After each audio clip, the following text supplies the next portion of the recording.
आज भी मार्केट में यहाँ पे काफ़ी ज़्यादा दबाव देखने को मिला और लगातार ये दबाव बनता ही जा रहा है। शुरुआत मैं मार्केट के स्टेटस से करता हूँ। निफ्टी करीबन 1% के ऊपर आज टूटा है, 242 पॉइंट का गिरावट देखने को मिला। निफ्टी आईटी में करीबन 2.71% का गिरावट देखने को मिला। करीबन 1000 पॉइंट से ऊपर का दबाव निफ्टी आईटी में देखने को मिला है। अभी तक देखा जाए जो भी इंडेक्स में आपके सामने रखूँगा उसमें सबसे ज़्यादा जो गिरावट है वो निफ्टी आईटी का देखने को मिला है। बीएसई स्मॉल कैप में 1.31% का गिरावट, 600 के करीब में गिरावट देखने को मिला है। 856 पॉइंट का गिरावट सेंसेक्स में देखने को मिला है। 1.14% का दबाव। निफ्टी मिड कैप 50 में करीबन 0.85% का गिरावट और बीएसई मिड कैप करीबन 0.78% टूटा है।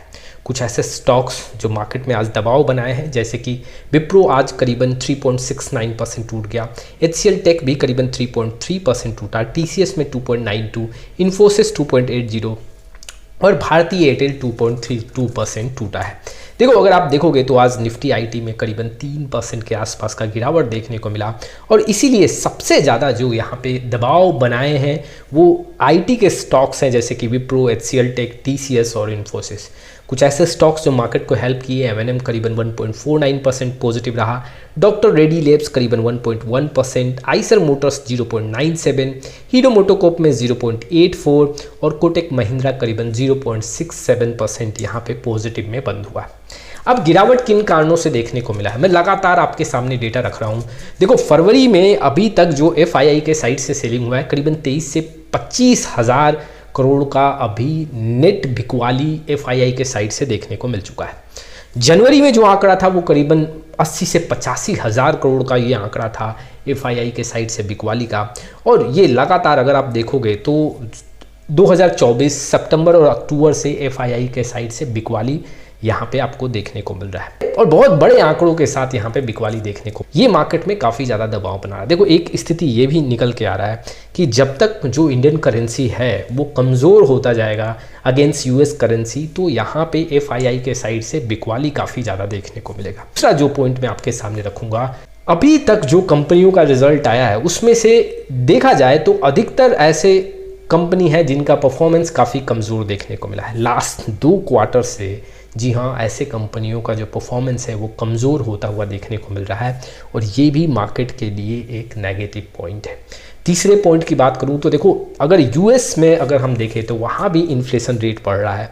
अगर आप नोटिस करोगे जो आप टैरिफ रेट इंक्रीज़ हो रहे हैं, जी हाँ, दूसरे कंट्री पे इस पे दबाव तो बन ही रहा है, लेकिन बहुत ऐसे यूएस में प्रोडक्ट हैं जो महंगा होता हुआ देखने को मिल रहा है और वहाँ इससे महंगाई दर बढ़ेगा। देखो, गवर्नमेंट के लिए तो वहाँ पे एक टैक्स का कलेक्शन होगा, जी हाँ, इन्फ्लो ज़्यादा आएगा, लेकिन वहाँ के जो पब्लिक है उनके लिए भी महंगाई दर बढ़ सकता है और महंगाई के आंकड़े आगे और बढ़ सकते हैं, जिससे जी हाँ पूरे वर्ल्ड के इकोनॉमी पे यहाँ पे नेगेटिव इम्पैक्ट पड़ सकता है। आज उसका स्थिति भी हमें देखने को मिला। फ्राइडे की बात करें तो यूएस मार्केट में दबाव था, उसका भी असर हमें इंडियन स्टॉक्स मार्केट में देखने को मिला। लेकिन अगर आप देखोगे तो यहाँ पे जो बिकवाली है वो एफआईआई के साइड से चल रहा है, रिटेल इन्वेस्टर के साइड से चल रहा है, सिर्फ डीआई यहाँ पे माल को खरीद रही है और इससे भी कमज़ोर स्थिति यहाँ पे मार्केट में देखने को मिल रहा है। मैं इन्वेस्टर को यही बता दूं, एक अच्छे रैली के लिए मार्केट में अगर आपको एक अच्छा रैली चाहिए तो उसके लिए कुछ पॉइंट्स यहाँ पे मार्केट को सपोर्ट करेंगे तभी होगा। एक तो जो इंडिया का इन्फ्लेशन रेट है उसमें यहाँ पे धीरे धीरे कमी देखने को मिलेगा। दूसरा, जो इंडियन करेंसी है यूएस करेंसी के अगेंस्ट वो थोड़ा मजबूत देखने को मिले और तीसरा, जो यहाँ पे एफआईआई के साइड से बिकवाली है वो खरीदारी में बदल जाए तो आंकड़े फिर से मजबूत होते हुए देखने को मिलेंगे। फिलहाल अभी जो है वैसा कुछ नहीं देखने को मिल रहा और अभी आने वाले समय में बिकवाली और बढ़ सकता है।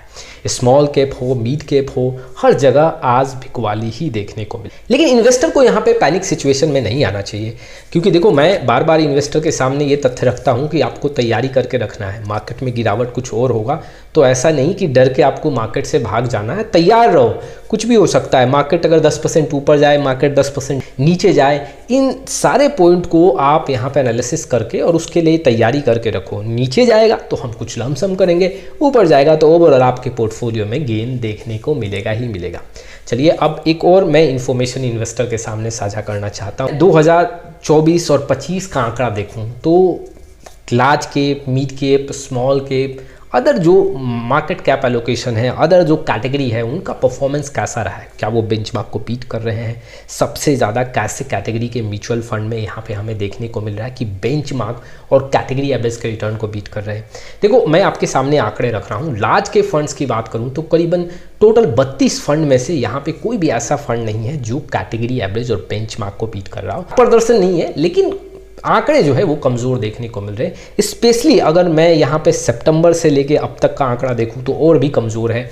लार्ज एंड मिड के फंड में से यहाँ पे 31 फंड में से 4 ऐसे फंड हैं जो आउट परफॉर्म किए हैं, जो अपने बेंचमार्क को बीट कर रहे हैं।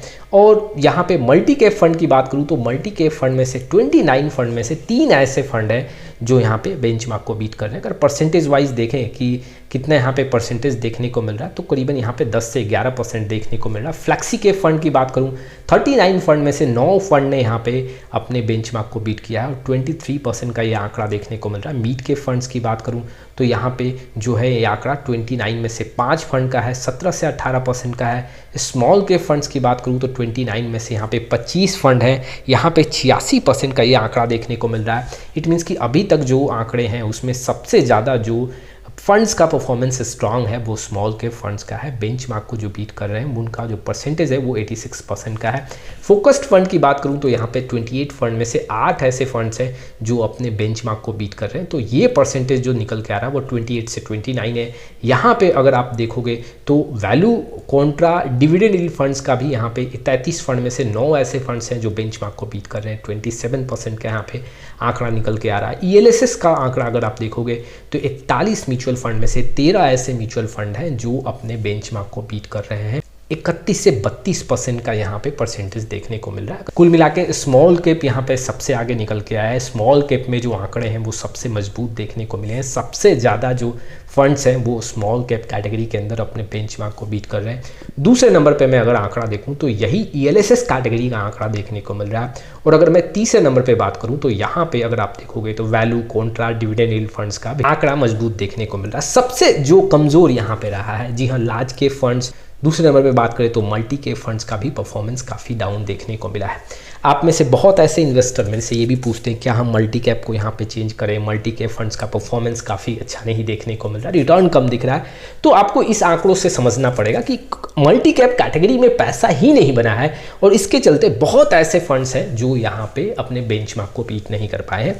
और ऐसे सिचुएशन में बार बार अपने फंड को चेंज नहीं करना चाहिए, लंबे समय के आंकड़ों पर नजर बना के रखना चाहिए। मार्केट के अगेंस्ट कुछ वैसा स्थिति देखने को मिले तब जाके कोई चेंजेस करना चाहिए। आपका क्या राय है इस वीडियो को लेकर कमेंट बॉक्स में जरूर आए। आने वाले समय में बहुत सारी वीडियो लेके आऊंगा। एक हम्बल रिक्वेस्ट, अभी तक चैनल को नहीं किए सब्सक्राइब लाइक शेयर तभी स्टार्ट करें। आप में से बहुत ऐसे इन्वेस्टर हैं जिनको पोर्टफोलियो रिव्यू और डिजाइन को लेकर प्रॉब्लम है, जी हाँ, व्हाट्सअप नंबर के थ्रू आप हमारे साथ जुड़ सकते हैं। फिर मिलेंगे एक नए वीडियो के साथ, तब तक के लिए जय हिंद जय भारत।